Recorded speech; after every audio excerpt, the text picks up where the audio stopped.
Merhaba arkadaşlar, kanalıma hoş geldiniz.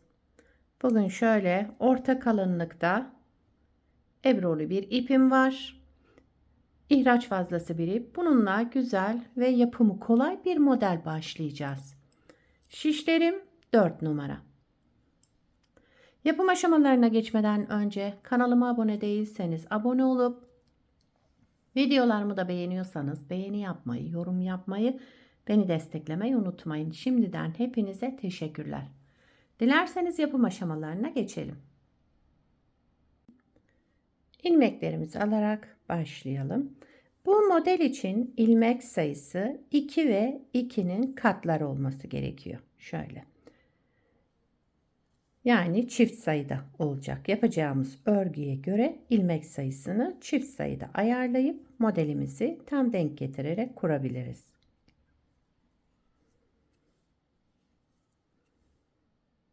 Ben şöyle küçük bir parça anlatım yapacağım.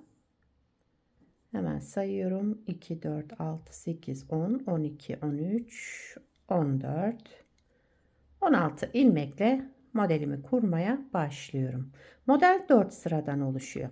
Lastik kullanmayacağım için ilmeklerimi çıkardıktan sonra arka yüzünde bir sıra düz öreceğim.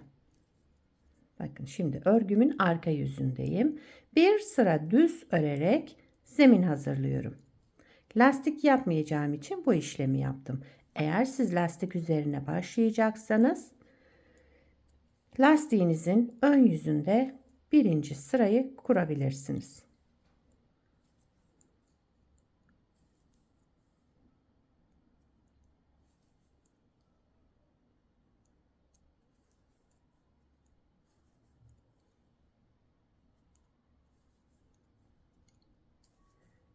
Evet, bir sıra düz örerek örgümün ön yüzüne geçtim. Şimdi birinci sıra ön yüzündeyim. Kenar ilmeğimi örmeden aldım. Kenar ilmeğinden sonra bir ilmek düz ördüm. Sıradaki ilmeğin içinden değil, bakın şişteki ilmekten değil, bir alt boşluktan şuradan girerek bir ilmek çıkardım, aldım bunu. Bu şekilde sağ şişime aldım. Diğer ilmeğimi de örmeden yine sağ şişime geçirdim. Sıradaki ilmeğimi düz ördüm. Bir sonraki ilmeğin alt boşluğundan, bakın şurada ki alt boşluktan girerek bir ilmek çıkardım. Daha sonra sıradaki ilmeğimi de örmeden aldım. Bir düz ilmek, bir alt boşluktan bir ilmek çıkartalım, alalım. Sıradaki ilmeğimizi örmeden alalım. Ve bir sonrakini düz örelim. Bir alt boşluktan bir ilmek çıkardım, aldım. Daha sonra sıradaki ilmeğimi örmeden aldım. Bir sonrakini de düz ördüm. Sıra sonuna kadar devam ediyoruz. Birinci sıra ön yüzündeyim.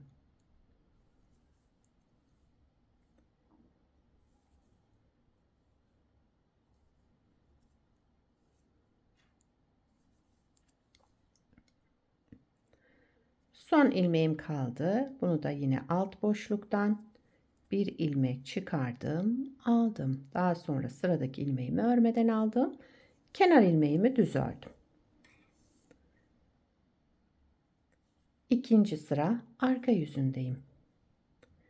Kenar ilmeğimi örmeden aldım. Bakın ilmeklerim şöyle ikili, tekli, ikili diye devam ediyor. Bunları şu ikili olanı, şu ikili ilmeğimiz bakın. Bunun ikisini bir aldım, düz ördüm.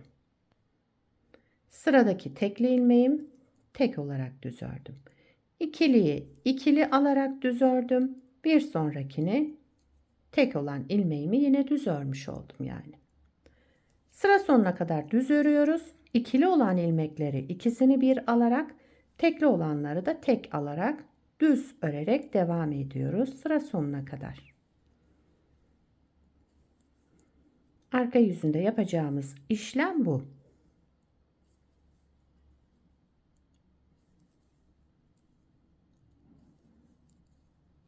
Evet, kenar ilmeğimi de düz ördüm. İkinci sıra arka yüzünde tamamladım. Üçüncü sıra ön yüzündeyim.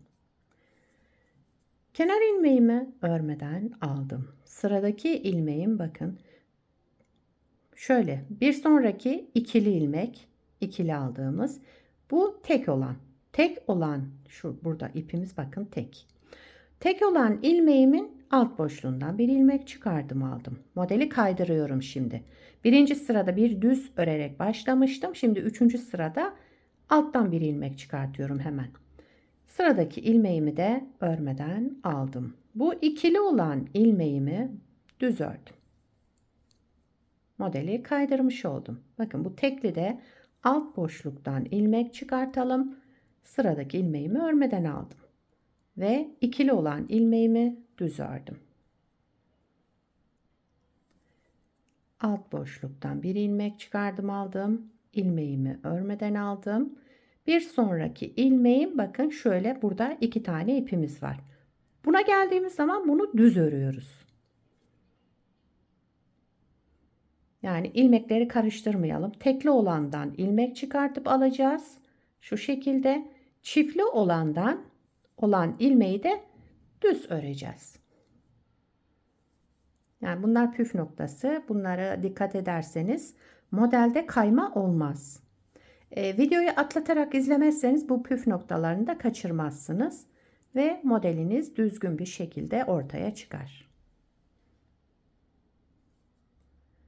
Evet. Şu ikili olan ilmeğim son ilmeğim. Bunu düz ördüm. Daha sonra kenar ilmeğimi de düz ördüm.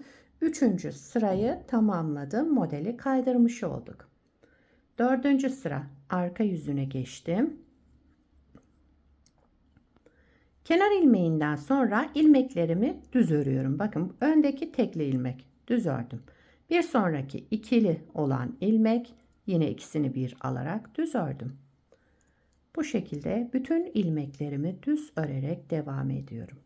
Tekliyi tek alarak, çiftliği çift alarak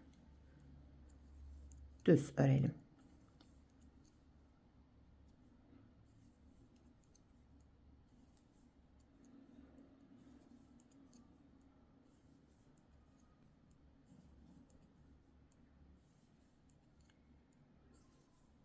Dördüncü sırayı da tamamladım. Modeli bir kez kurmuş olduk.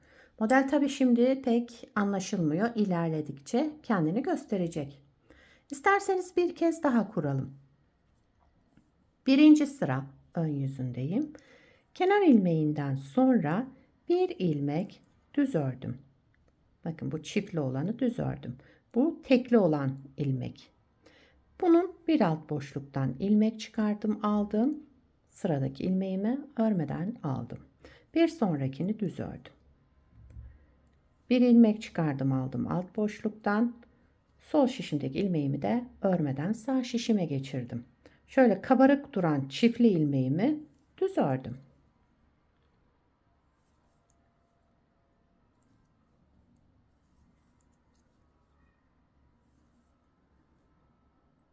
Sıra sonuna kadar devam ediyoruz.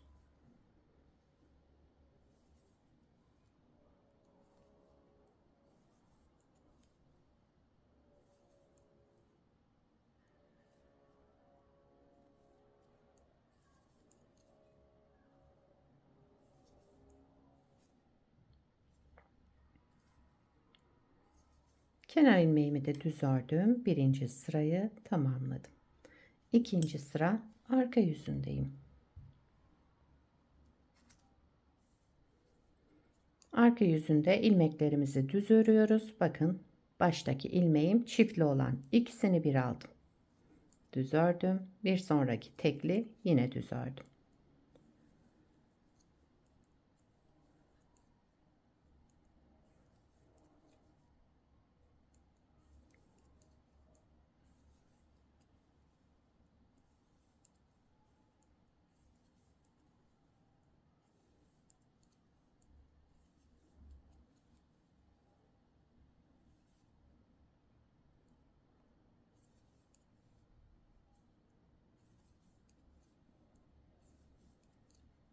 Kenar ilmeğimi de düz örerek ikinci sıramı tamamladım.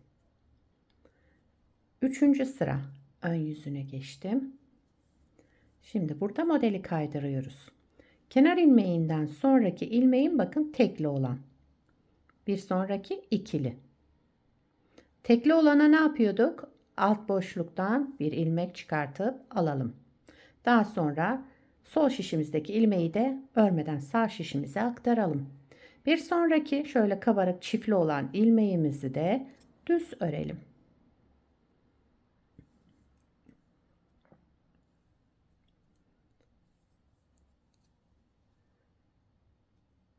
Bir ilmek çıkardım aldım alt boşluktan. Sıradaki ilmeğimi örmeden aldım. Bir sonrakini düz ördüm. Burada tekli olan ilmekten bir alt boşluktan ilmek çıkardım aldım. Sol şişimdeki ilmeğimi de sağ şişime örmeden aktardım. Bu da çiftli ördüğüm ilmek. Bunu düz olarak ördüm.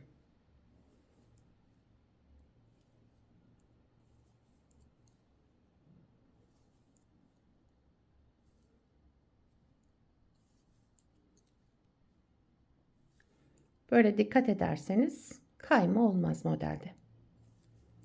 Evet, son ilmeğimde düz ördüm. Daha sonra kenar ilmeğimi ördüm. Üçüncü sıramızı tamamladık. Dördüncü sıra arka yüzündeyim. Arka yüzünde yapmamız gereken işlem bütün ilmeklerimizi düz örüyoruz. Tekli olan ilmeğimi aldım, düz ördüm. Şöyle ikili olan ilmeğimin ikisini bir aldım, düz ördüm. Yani sıra sonuna kadar ilmeklerimi düz örüyorum. Bir tek, bir çift alarak.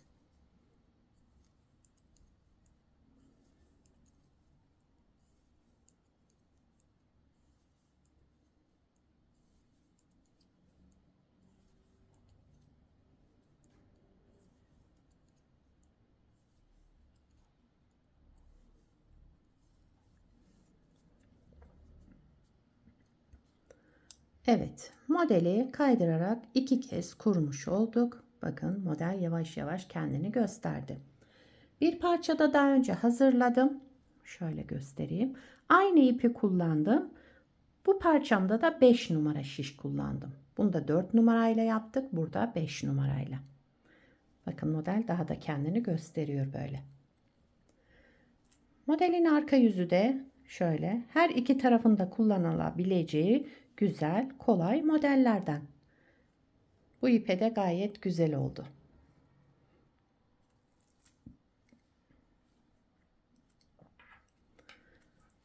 Yetişkin örgülerinde, çocuk örgülerinde, bebek örgülerinde hepsinde kullanabilirsiniz bu modeli. Yelek, hırka, süveter, atkı, bere, bebek battaniyesinde hepsinde kullanılabilecek güzel modellerden. Sizler de nelerde kullanacaksınız? Onları yorumlarda belirtirseniz sevinirim.